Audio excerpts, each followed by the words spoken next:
Marco Rubio, afirmou que o governo Trump responsabilizará estrangeiros que forem responsáveis pela censura de expressão protegida nos Estados Unidos. Olá, Edu Carvalho, melhor canal de corte do YouTube. Pouco antes da gente receber no ar, eu recebi uma reportagem publicada pela agência pública que me fez inserir esse assunto antes de eu entrar no que eu queria falar sobre jornalismo. Como o assunto também é jornalismo, não mudou muita coisa.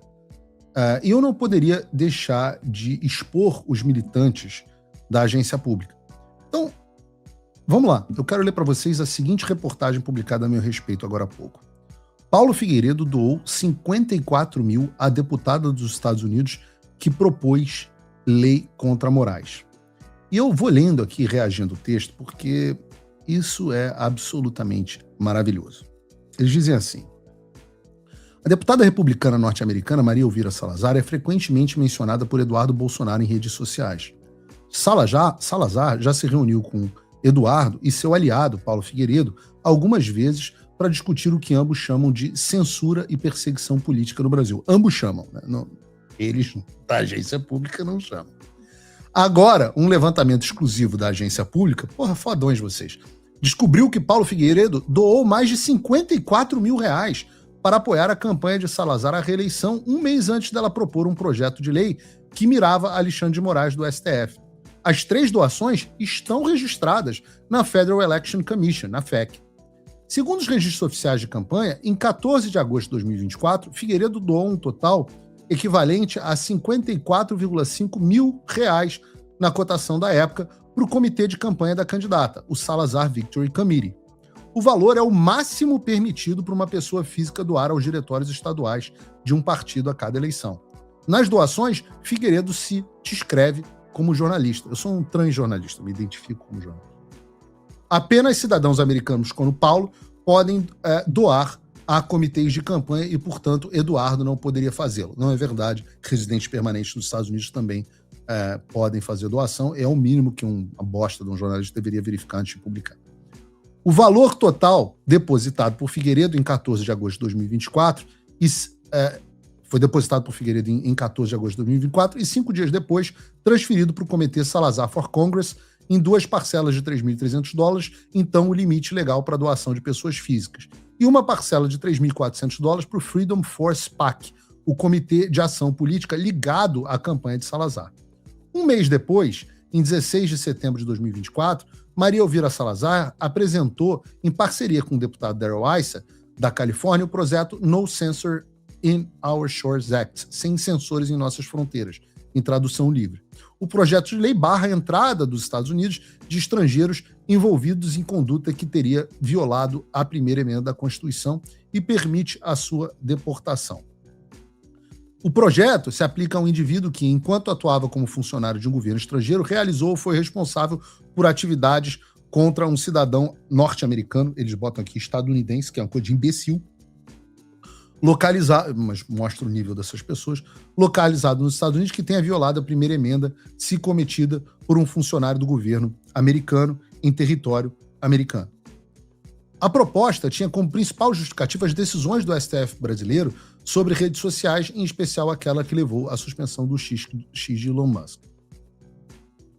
Alexandre de Moraes é a vanguarda de um ataque internacional à liberdade de expressão contra cidadãos americanos como Elon Musk, disse Salazar ao anunciar o projeto. A liberdade de expressão é um direito natural e inalienável que não conhece fronteiras. Os defensores da censura não serão bem-vindos na terra da liberdade dos Estados Unidos. Salazar foi reeleita. No ano seguinte, com a mudança da legislatura, o projeto teve que ser reapresentado. Em 14 de fevereiro, Eduardo Bolsonaro e Paulo Figueiredo foram recebidos no gabinete da deputada, onde pediram que ela reapresentasse o projeto. O Eduardo postou: ela fez no mesmo dia. Eles também se reuniram com o deputado republicano Jim Jordan, presidente da Comissão de Constituição e Justiça, e que se comprometeu em dar prioridade nesta aprovação, segundo relatou Eduardo em suas redes. Mas o projeto não foi para frente e segue em tramitação no Congresso. Publicado pela reportagem, Paulo Figueiredo não respondeu até a publicação, mas o espaço segue aberto. Estou respondendo aqui, não vou dar moral para vocês, não. Paralelamente, Eduardo e Flávio fizeram um lobby para que o executivo norte-americano penalizasse Moraes e os demais ministros do STF. Em julho de 2025, Moraes, sua esposa e os familiares e os ministros Luiz Roberto Barroso, Dias Toffoli, Cristiano Zanin, Flávio Dino, Carmen Lúcia, Edson Fachin, Gilmar Mendes e o Procurador-Geral da República, Paulo Gonet, tiveram seus vistos nos Estados Unidos cancelados. Ao anunciar a medida, o secretário do Departamento de Estado, Marco Rubio, afirmou que o governo Trump responsabilizará estrangeiros que forem responsáveis pela censura de expressão protegida nos Estados Unidos. Ele afirmou que a caça às bruxas de Moraes contra Jair Bolsonaro criou uma censura que não apenas viola os direitos básicos dos brasileiros, mas também se estende para além das fronteiras, os shores, do Brasil para atingir os americanos. O termo usado, shores, ecoa exatamente o projeto de lei apresentado por Salazar. Apenas Luiz Fux, André Mendonça e Nunes Marques, os dois últimos indicados por Bolsonaro, não tiveram o visto revogado. E aqui vocês não colocam na reportagem, mas a gente cancelou o visto de muita gente. Esse Luiz Roberto Salomão aí, não sei o quê, que agora tá achando que tá mandando alguma coisa, também tem visto caçado. Os juízes auxiliares do Alexandre de Moraes, Rodrigo Pacheco, cancelaram o visto de um monte de gente. Continua a reportagem. Aliança de longa data. Além de ter proposto o projeto de lei, Salazar foi peça fundamental no lobby de Paulo Figueiredo e Eduardo Bolsonaro para que o governo americano sancionasse Moraes em 2025 pela Lei Magnitsky. No dia em que o nome do ministro foi incluído na lista de sancionados, Figueiredo se dirigiu diretamente à congressista. Maria, eu não tenho palavras para agradecer a você. Você foi uma gigante, uma aliada de primeiro momento nessa luta. Em breve vou desligar aqui e vou te mandar uma mensagem agradecendo. Disse em live transmitida no seu canal do YouTube em 30 de julho de 2025. Obrigado pela audiência. Eu sei que eu faço assim. Mande o Paulo Figueiredo Show para os amigos e para os inimigos. Aí, os inimigos estão recebendo. A deputada também comemorou a decisão no seu perfil oficial do Instagram. Disse o seguinte: desde o primeiro dia tenho pedido sanções contra o ministro do Supremo Tribunal Federal brasileiro Alexandre de Moraes sob a Lei Global Magnitsky por seus graves abusos aos direitos humanos. Hoje esse apelo foi atendido. Uma toga preta não é um escudo para a tirania, publicou no mesmo dia agradecendo a Trump e Rubio pela decisão. De fato, os trabalhos da congressistas contra o ministro começaram muito antes. Em março de 2024, Salazar recebeu uma comitiva de deputados de direita que foi aos Estados Unidos, sob a liderança de Eduardo Bolsonaro, pedir sanções contra o Brasil. Falso. Sanções contra autoridades do Brasil, seus mentirosos. O objetivo da viagem foi revelado pela agência pública, mas na época Eduardo negou pelas redes sociais que articulava sanções contra o país. Nunca articulou sanções contra o país e vocês continuam mentindo. 2 meses depois, a deputada exibiu a foto do ministro Alexandre de Moraes. Aí eu pergunto a vocês, os retardados, exibiu a foto do Alexandre de Moraes ou exibiu a bandeira do Brasil? Exibiu a foto do Alexandre de Moraes. Então nós estávamos pedindo sanções contra quem? Contra Alexandre de Moraes. Então ele exibiu a foto do Alexandre de Moraes e o chamou de operador totalitário em audiência pública da Comissão de Assuntos Exteriores do Congresso dos Estados Unidos. Intitulada Brasil, uma crise de democracia, liberdade e Estado de Direito, a sessão contou com a presença de Paulo Figueiredo, Chris Pavlovski, o CEO do Rumble, Michael Schellenberg, jornalista responsável por vazar e-mails, jornalista responsável por vazar e-mails, caralho, é muito lixo, jornalista responsável por revelar e-mails, né, de ex-funcionários do Twitter. Os 3 testemunharam sob a suspensão de contas e bloqueio de plataformas de redes sociais pelo STF, que acusaram de censura. A reunião também foi acompanhada por comitiva de parlamentares brasileiros em visita oficial a Washington, entre eles o então deputado Eduardo Bolsonaro. Os dois se reencontraram em setembro daquele ano, um mês depois da doação eleitoral, em um evento organizado pelo Yes Brasil e USA. Aí, Yes Brasil, Mari e Larissa, porra, vocês na mídia aí. Grupo que reúne brasileiros apoiadores de Jair Bolsonaro que moram nos Estados Unidos. A organização concedeu ao parlamentar uma homenagem em reconhecimento pela sua atuação pela democracia e pela liberdade do povo brasileiro. A honraria foi entregue pelas mãos de Eduardo Bolsonaro e Ludmila Lins Grilo, ex-juíza de processo disciplinar por promover ataques virtuais contra magistrados. Influência em eleições na América Latina. A reportagem é grande. Salazar foi ativo em eleições recentes na América Latina, apoiando candidatos alinhados a Trump. Convidada pela campanha de Alberto de la Espriella... Alberto? Eles votaram Alberto? Caralho, meu irmão. Os caras não sabem o nome do presidente da Colômbia. É isso mesmo, produção? Vocês erraram ou foi a agência pública?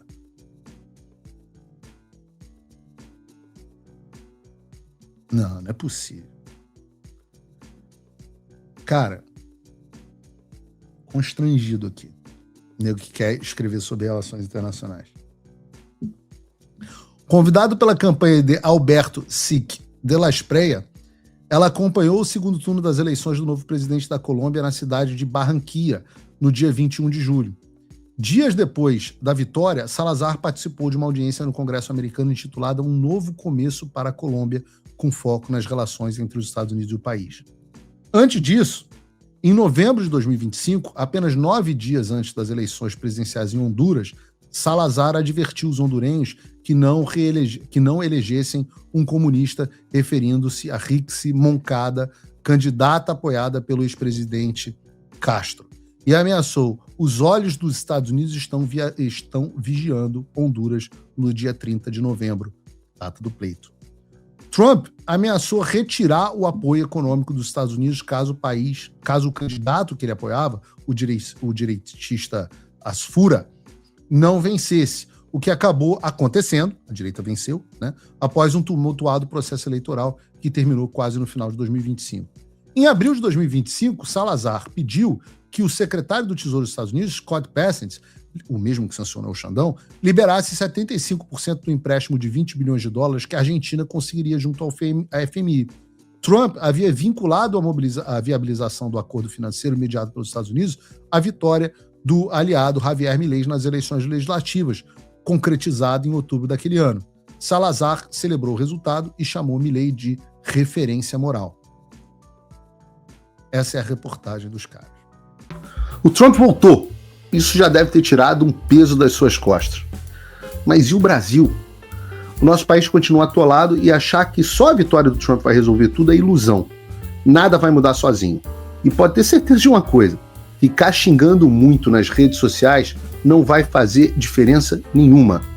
Você vai continuar esperando alguém fazer alguma coisa por você? Um político? Um salvador da pátria?